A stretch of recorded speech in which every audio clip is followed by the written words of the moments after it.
degmooyinka Puntland waxa uu ahaa mudaharaadkan mid si siman uga dhacay magaalada Puntland looga arrimiyay Garowe oo mudaharaadkii ugu cuslaa ka dhacay waxa ka soo qayb galay kumanaan ka mid ah shacabka Puntland ay hormuud u yihiin haweenka ganacsatada dhalinyarada culimada Puntland waxaana dhammaan shacabka Puntland ay taageero ka muujinayeen go'aankii madaxweynaha dawladda Puntland iyo wafdigiisu ay ka qaateen nidaamka wax qaybsiga beelaha 4.5 kaas oo loo arkay inuu yahay mid ku salaysan dulmi mudaharaadada waxa shacabka kala soo qayb galay mas'uuliyiinta dawladda Puntland oo ugu horeeyay madaxweyne ku-xigeenka dawladda Puntland injineer Cabdixakiin Cabdullaahi Xaaji Cumar Camay qayb ka tirsan golaha xukuumadda Puntland maamulka gobolka Nugaal iyo gudoomiyaha golaha deegaanka ee ahna duqa caasimadda Garowe gudoomiyaha gobolka Nugaal Cumar Cabdullaahi Faraweyne oo la hadlay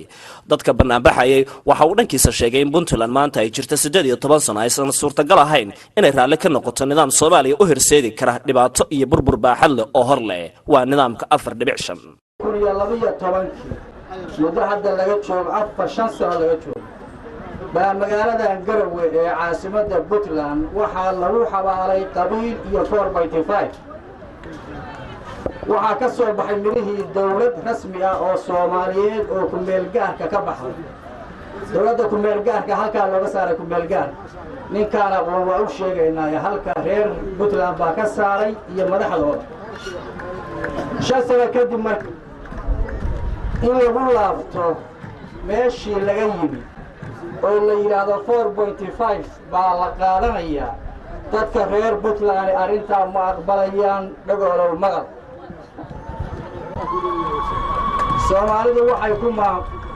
Soomaalidu waxay duqa caasimadda Puntland Xasan Maxamed Ciise Xasan Goodir oo asna halkaasi ka hadlay waxa uu tilmaamay in shacabka Puntland ay hil iyo hoob la garab taagan yihiin madaxweynaha dawladda Puntland iyo golihiisa xukuumadda kadib diidmadii ay ka muujiyeen nidaamka dulmiga ku salaysan ee 4.5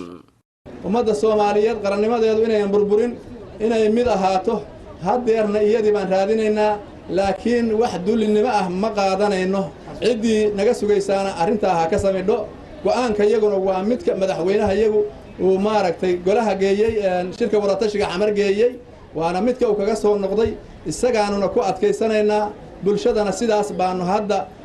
aan wakiil kaga nahay hortoodii baanu taaganahay iyagaana door madaxweyne ku-xigeenka dawladda Puntland injineer Cabdixakiin Cabdullaahi Xaaji Cumar Camay oo dad badan oo ka soo qayb galay mudaharaadka ay sugayeen khudbadiisa ku wajahan nidaamka 4.5 iyo go'aanka madaxweynaha ayaa tilmaamay in Puntland maanta aysan raali ka noqon doonin nidaamka dulmiga iyo baadilka ku salaysan ee 4.5 waxaana uga mahadceliyay shacabka oo u badnaa dadka barakacayaasha ah ee ka soo barakacay koonfurta Soomaaliya kuwaas oo aragtidooda ku muujiyeen aysan aqbali doonin nidaamka wax qaybsiga 4.5 inta aanu isku fakarka nahay ee aan sheegay ee u dhaxaysa degmooyinka inta meelood ee aan sheegay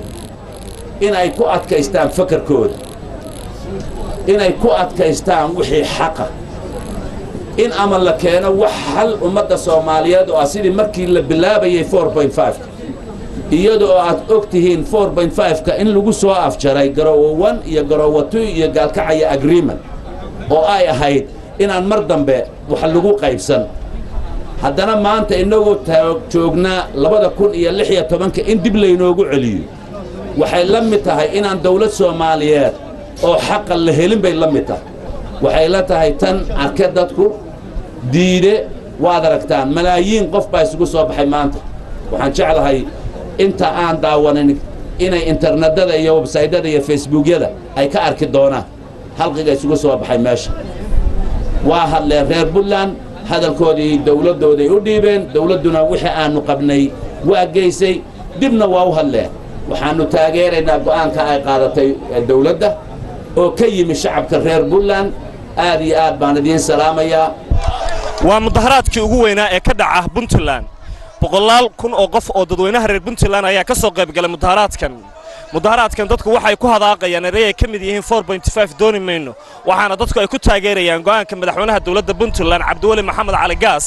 iyo wafdigiisu ay ka gaareen shirkii madasha wadatashiga ee hanaanka qaran ee Soomaaliya ee ka dhacay magaalada Muqdisho kaasoo madaxweynaha dawladda Puntland Cabdiweli Maxamed Cali Gaas uu ku diiday inuusan marnaba ogolaan doonin nidaamka wax qaybsiga beelaha ee 4.5 anagu haddaan nahay dadweynaha reer Puntland waxaan u sheegaynaa caalamka iyo adduunka iyo diintayada islaamka oo wax walba ugu horeeya sheegaysa 4.5 wax la dhahay inaan qaadanaynin annaga 4.5 noo maro maadaama Soomaali 3 jeer aan ku soo lama laba badood baan leenahay garoomaan leenahay ayrabooraan leenahay wadan dhisan baan nahay 18 bay Puntland jidhay gabadhii la guursaday 3 ilmood ama 2 ilmood bay leedahay qaangaar weeye annagu waxaan doonaynaa inaan midnimo iyo deegaannimo wax lagu qaybsado waxaan ka soo horjeednaa 4.5 sida madaxweynaha shalay ka dhawaajiyay haddaan shacabka Puntland annagu ma taageersanin 4.5 dowladda Puntland waxay ku adkaysanaysaa heshiisyada lagu kala saxiixday shirarkii saxiixiyay ee ka dhacay 2012 magaalooyinka Garowe iyo Gaalkacyo kuwaas oo salka ku hayeen dowladda federaalka Soomaaliya ee xilligan jirta ay bedesho oo kaliya dowlad lagu soo doorto nidaam dimuqraadiyad ah maxamed cabdi wali nuur timir Puntland TV Garowe